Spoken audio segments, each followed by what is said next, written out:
Hi friends, இப்போ இருக்கிற சில் கிளைமேட்டுக்கு நிறைய பேருக்கு கோல்டு அஃபெக்ட் ஆகும். இதுக்கு சிரப் மெடிசன்ஸ்னு நிறைய ஆப்ஷன்ஸ் இருந்தாலும் ஹோம் ரெமடிஸ் தெரிஞ்சு வச்சுக்கிறது நல்லது. ஸோ இன்றைக்கி நம்ம பார்க்க போகிற ரெசிபி நண்டு சூப். எப்படி பண்ணுறதுன்னு பார்க்கலாம். ஒரு குக்கரில் ஆயில் சேர்த்து ஹீட் பண்ணிக்கலாம். கடுகு சேர்த்துக்கலாம். கடுகு வெடித்ததும் நறுக்கிய சின்ன வெங்காயத்தை சேர்த்துக்கலாம்.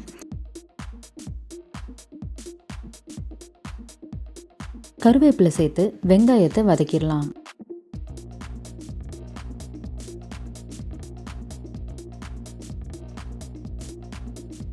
வெங்காயம் நிறம் மாறினதும் இஞ்சி பூண்டு பேஸ்ட் சேர்த்துக்கலாம்.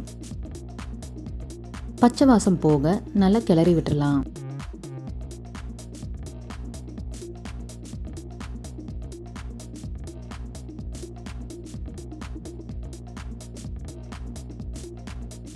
நறுக்கிய தக்காளி 1 சேர்த்துக்கலாம்.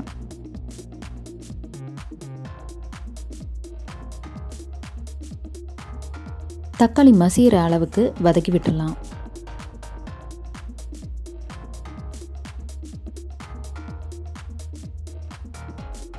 மஞ்சத்தூள் 1/4 டீஸ்பூன் சேர்த்துக்கலாம்.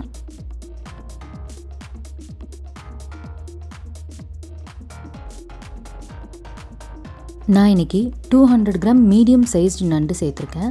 உங்களுக்கு கடல் நண்டு கிடச்சதுன்னா அதை சேர்த்துக்கலாம். இருமலை சீக்கிரமாக குணப்படுத்தும். நண்டு கூட மசால் நல்லா சேர்கிற அளவுக்கு கலந்து விட்டுறலாம். நண்டு சளி இருமலை குணப்படுத்தும். அது போக ஒமேகா 3 ஃபேட்டி ஆசிட்ஸ் இருக்குது. இது பிரெயின் டெவலப்மெண்ட் மற்றும் காக்னிஷன் சொல்லக்கூடிய அறிவுத்திறனையும் மேம்படுத்தும். நான் ஆல்ரெடி ட்ரை ரோஸ்ட் பண்ண மிளகு ஜீரகம் பவுடர் வச்சுருக்கேன். அதை இதில் சேர்த்துக்கிறேன். பொதுவாக மிளகும் சளி இருமலை குணப்படுத்தும்னு சொல்லுவாங்க. அதனால் எப்பவும் சேர்த்துறத விட ஜாஸ்தியாக சேர்த்துக்கலாம். உப்பு தேவையான அளவு சேர்த்துக்கலாம். மிளகு ஜீரக பொடி, உப்பு இதை நண்டு கூட நல்லா கலந்து விட்டுடலாம்.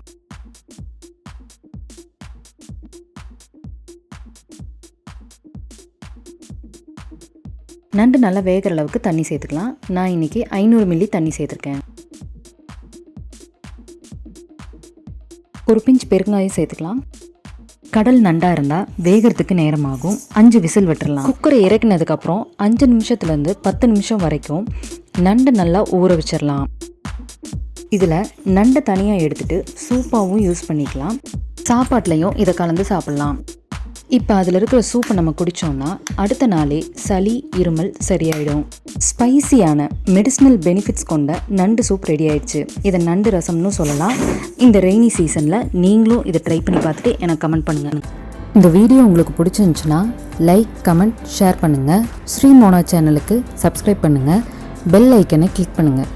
தேங்க்யூ.